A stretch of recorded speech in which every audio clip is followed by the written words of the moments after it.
Hello everyone, welcome to Topper IAS. So as part of our daily series, today also we will be covering one issue from the keeping in mind mains. Okay, so let's get started then. So today we are going to see with respect to labor reforms, because there was a news that government of India intends to is very keen to implement the rules of the labor codes. Okay, so what are these labor codes? See, labor codes are nothing but consolidation of previous labor laws. Like government of India has consolidated 44 labor laws into 4 labor codes. So which are these codes? So like labor code on wages, labor code on social security, labor code on occupational safety, health and working conditions, and code on industrial relations. So they have consolidated those 44 laws into 4 codes. Okay, so questions, prelims to factual questions can be asked, or the mains questions like necessity of bringing in labor reforms, or what are the positive impact that the labor codes can bring into the economy. Okay, such kind of analytical questions can be asked in the mains. Okay, so the context is labor falls under the concurrent list of the constitution. So meaning of it, both center and states can make the laws regulating the labor. Okay, so as a consequence of this, what we have is there are about 100 states, 100 state and 40 central laws. So in huge number of laws regulating the labor sector, regulating what kind of things? Regulating industrial disputes, working conditions, social security, and wages. So to regulate those things within the labor market, we have around 100 state laws and 40 central laws. So what was the thing found out was the second National Commission on Labor found that the existing legislation to be too complex with inconsistent definitions. See, we have 100 laws from the states and 40 laws from the center. So because it is in concurrent list, what has happened is there are n number of laws. There is too much of complexity. Inconsistent definitions. For example, what are the terms like workers? Okay, workers, employee, employers. Okay, so there is and wages. These are the basic terms. Different laws define in different ways. Okay, according to the situation, and covering different segments like migrant workers and all those things. So there are n number of laws.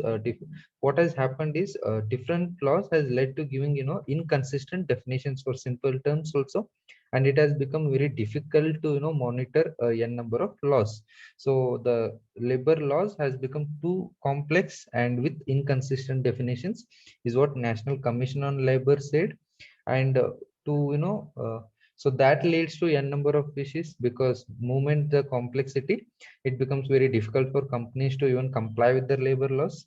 Okay, and inconsistencies have to be done away to ensure uniformity in the labor laws. So to that, to ensure such kind of compliance and uniformity in labor laws, National Commission on Labor recommended that you should consolidate central labor laws into broader groups such as industrial relations, wages, social security, safety, welfare, and working conditions. So this was the background, why what was the issue with the labor laws, and what needs to be, what was the suggestion made by National Commission on Labor. See, basically labor reforms, whenever we talk about, or whenever there is a debate related to labor laws, it centers around specific issues. Like see, the major overview of labor law reforms, like the major challenge in labor reforms is to facilitate employment growth while protecting the workers' right. Okay, so this is the challenge. Like standard, like whenever there is a development project going on, the standard issue that comes out is whether environment is getting negatively affected. Okay, sustainable development and all those. So coming to labor sphere, government has to balance that facilitate the employment generation for promoting the ease of doing business, while also taking care that the workers rights are not impeded. Okay, so this is a standard debate, standard challenge in labor reforms. And not only that, we also have various debates, various areas, like coverage of small firms, in the sense to what firms the labor laws will be applicable. So meaning of it is that, and deciding thresholds for prior permission for retrenchment. Retrenchment is reduction in the number of employees, layoffs. So uh, to up to what extent the companies need to get the permission, prior permission of the government, while laying of the employees. Then we have strengthening labor enforcement related debate. Then also flexible forms of labor like contract labors and all those fixed term employment and all. Example, promoting collective bargaining. So this is nothing but trade unions and all their rights. Simplifying and updation. So as the economic progresses, different working areas come out. So how to incorporate such areas into labor laws. So these are all the various means, whenever there is a debate or issue with respect to labor reforms, this will be centered on these issues. Okay, uh, so we will see in detail, like coverage, as was just said. Most labor laws apply to establishments over a certain size, typically 10 or above. Okay, so whenever there is an establishment having a people 10 or above employees, then all the labor laws will be applying, like ensuring minimum wages, providing social security, decent standard of working conditions, and all those things. So these laws will be applicable to such establishment. But what has happened, this has what has happened is, this has either positive for the companies in some way, but negative also for the economy and all those things. In the sense, see, moment there is 10 or above, what companies are in order to avoid the compliance burden with the labor laws, they will be hiring less number of people, typically below 10, so that they need not worry about the labor laws. But the thing is, this is a negative for the workers, because in such kind of work establishments, labors workers are denied basic wages, social security, and working conditions. They're not met, because they don't have to comply with the labor laws, right, establishments. So that is the issue. And one more debate, or one more issue, when we talk about labor reforms, is retrenchment. Retrenchment, I already said, reduction or layoff.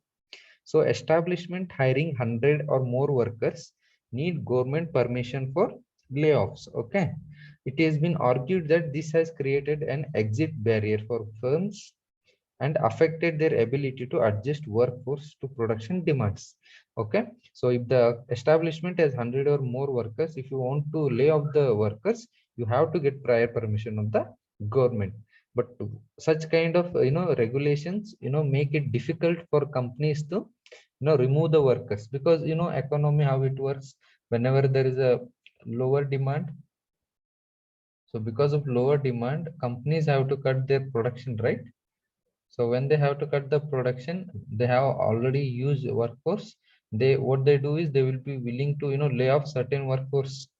Okay, but in such kind of regulations, such as taking prior permission of the government, makes it difficult for companies to balance their workforce, or to adjust their workforce according to the production demands. So this is a debate. Okay. Uh, then we have one more issue with respect to labor enforcement. So multiplicity of labor laws has resulted in increasing the compliance burden on firms. So as already said, concurrently subject. So that's why state and center have made laws. N number of laws are there, and these companies have to comply with all the laws. So that increases the compliance burden on the firms. On the other hand, labor enforcement machinery has been not that effective. Poor enforcement, inadequate penalties also, and rent sinking behavior of the inspector. So n number greater the regulation, so you already know, a minimum government, maximum governance, right? So this is against the complexity of laws, and a greater inspection, and all these lead to is like not a standard governance practice, against the governance practice that can, these kind of things will promote corruption and rent seeking behavior also. Okay, so that is also a debate, labor enforcement related issue. Then we have contract labor issue.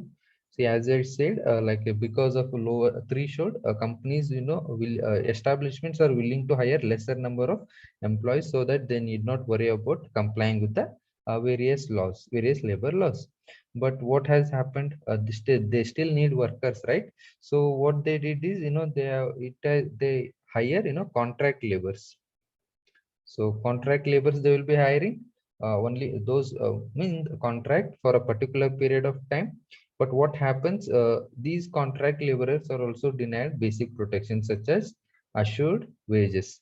So that is like affecting the rights of the workers. So already said, it is always a debate between how you are enabling the business activities, establishments activities against how you are protecting the rights of the workers. These two issues are always will be centered.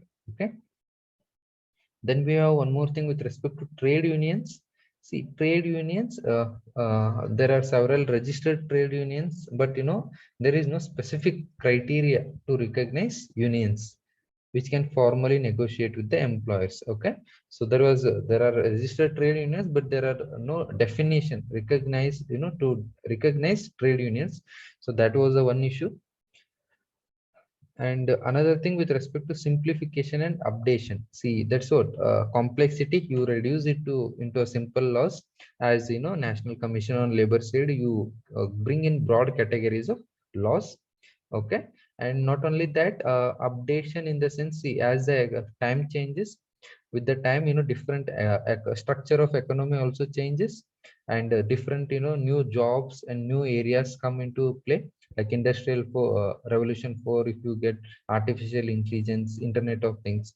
And like, for example, social media was also not there, right? Now they are coming out with the IT rules because new spheres come up, emerge, you have to regulate it in the same sphere. In the same way, even in labor market, different uh, forms of labor emerge, like gig work, like freelancers, online service providers. So you need to even bring those areas into labor regulations, is what a meaning of updation is. Okay, so all those things, like labor issues, labor codes, uh, what we discussed today was, these are the some areas within the labor. So if you are talking about labor reforms, okay, so if you're talking about labor reforms, the analysis will be, based on the points that we discussed with respect to trade unions, okay, with respect to size threshold, with respect to retrenchment. Okay, so these are the areas where the debate will be centered around.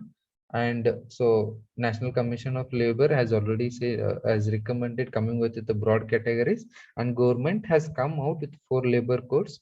So in our next episode, like what we will see is how, what are our 4 labor codes, and how did they address some of the issues that have been uh, there. Like, in the sense, we have seen issues of trade unions, we have seen the issues of retrenchment and all, right?